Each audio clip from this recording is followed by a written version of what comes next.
Expressway Prayagraj से मिर्जापुर, मिर्जापुर से भदोई होते हुए संत रविदास नगर होते हुए यह काशी, चंदौली और गाजीपुर में पूर्वांचल एक्सप्रेसवे के साथ जुड़ेगा। इसके अलावा वाराणसी और चंदौली से यही एक्सप्रेसवे सोनभद्र को जोड़ते हुए नेशनल हाईवे के साथ जुड़ेगा। तो यह इंफ्रास्ट्रक्चर की दृष्टि से जैसे प्रयागराज में प्रयागराज चित्रकूट डेवलपमेंट रीजन यहाँ पे हम लोग तैयार करने जा रहे हैं, वैसे ही वाराणसी में भी वाराणसी बिंद एक डेवलपमेंट रीजन वहाँ पे भी डेवलप करने की कार्रवाई पर नीति आयोग के साथ मिलकर के इस कार्यक्रम को तेजी के साथ आगे बढ़ाया जा रहा है। तो ये डेवलपमेंट के वे रीजन होंगे जो वास्तव में यहाँ की न केवल पर्यटन की दृष्टि से बल्कि आर्थिक उन्नयन में और यहाँ पे रोजगार सृजन में बड़ी भूमिका का निर्वहन करेंगे। उस प्रकार का इंफ्रास्ट्रक्चर की दृष्टि से एक्सप्रेसवे एक तो ये एक्सटेंशन हम लोग इसको करने जा रहे हैं जो प्रयागराज, बिंद और काशी एक्सप्रेसवे के रूप में इसे हम लोग जानेंगे। दूसरा है चित्रकूट से चित्रकूट और प्रयागराज की गंगा एक्सप्रेसवे को जोड़ने के लिए बुंदेलखंड एक्सप्रेसवे को गंगा एक्सप्रेसवे के साथ यहां पर भी जोड़ने की कार्रवाई को आगे बढ़ाना, जो चित्रकूट की दूरी को प्रयागराज के साथ जोड़ सके और रीवा हाईवे जो नेशनल हाईवे है इस हाईवे को भी एक सुविधा इस एक्सप्रेसवे के साथ गंगा एक्सप्रेसवे के साथ या फिर बुंदेलखंड एक्सप्रेसवे के साथ जोड़ने का एक अवसर प्राप्त होगा। तो ये दो महत्वपूर्ण के साथ साथ प्रयागराज की अपनी आंतरिक चैलेंजेस हैं, ट्रैफिक के चैलेंजेस हैं और इसमें हम लोगों ने अभी से यहाँ पर पहले आदरणीय प्रधानमंत्री जी की प्रेरणा से भारत सरकार के राष्ट्रीय राजमार्ग विभाग ने लखनऊ रायबरेली होते हुए प्रयागराज की दूरी को बहुत आसान किया है, जिसमें गंगा नदी पे एक 6 लेन का ब्रिज भी बन रहा है। इस समय हमने उसकी एक व्यवस्था स्टील ब्रिज दिया है इस पूरे महाकुंभ के दौरान जो बहुत प्रॉपर रूप से कार्य कर रहा है, लेकिन वो नया ब्रिज भी समय रहते हुए कंप्लीट हो जाएगा।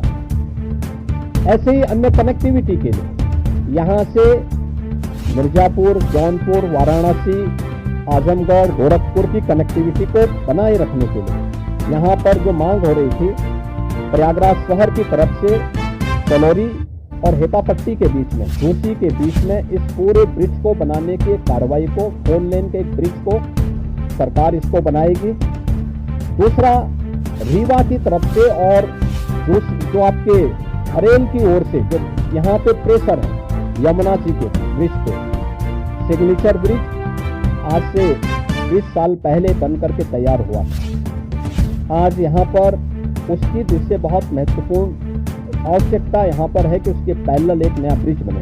तो सिग्नेचर ब्रिज के पैरेलल यमुना जी में भी एक नए ब्रिज को हम अपनी सहमति, कैबिनेट ने अपनी सहमति दी है कि हाँ शास्त्री ब्रिज के पैरेलल तो हम उसके साथ कर ही रहे हैं और इसको भी हम उसके साथ जोड़ेंगे। ये महत्वपूर्ण घोषणाएं प्रयागराज के इंफ्रास्ट्रक्चर, यहाँ के सस्टेनेबल डेवलपमेंट की दृष्टि से, डेवलपमेंट और रोजगार की दृष्टि से और आने वाले समय में यहाँ के नागरिकों के जीवन स्तर को और बेहतर बनाने की दिशा में जो आदरणीय प्रधानमंत्री जी की प्रेरणा है उसको आगे बढ़ाने के लिए कुछ घोषणाएं आज यहाँ पर कैबिनेट ने जिस पे चर्चा की है, अपनी सैद्धांतिक सहमति दी है और मुझे पूरा विश्वास है कि अगली बार जब कुंभ के साथ उत्तर प्रदेश जुड़ेगा तो इन सब इंफ्रास्ट्रक्चर का लाभ आने वाले श्रद्धालुओं को प्राप्त होगा। मैं आप सबका एक बार फिर से अपने मंत्री परिषद के सभी साथियों की ओर से हृदय से स्वागत करता हूं, अभिनंदन करता हूं। कहाँ गए लोग? राजभर जी और ये कहाँ गए अपने आशीष पटेल जी, निताज राज कहाँ है लोग? आप लोग पीछे क्या करते हैं? इधर आइए। कहाँ राजभर जी कहाँ गए? अनिल कहाँ है? अनिल कहाँ है?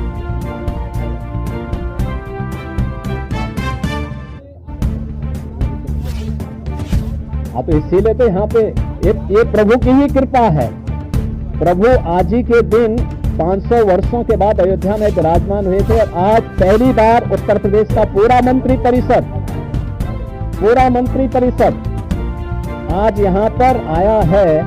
और मुझे लगता है कि अगले कुंभ की क्या स्थिति होती है, लेकिन उसका इंफ्रास्ट्रक्चर उत्तर प्रदेश का ये मंत्री परिषद आदरणीय प्रधानमंत्री जी की प्रेरणा से यहां पर प्रयागराज की धरती पर प्रस्तुत कर रहा है। और मुझे विश्वास है कि इसको जैसे प्रयागराज की कायाकल्प पिछले 6 वर्ष के अंदर हुई है, ये इंफ्रास्ट्रक्चर प्रयागराज को एक वैश्विक पहचान दिलाने में सफल होगा। आप सबको मैं एक बार फिर से धन्यवाद देता हूं। बहुत बहुत अभिनंदन।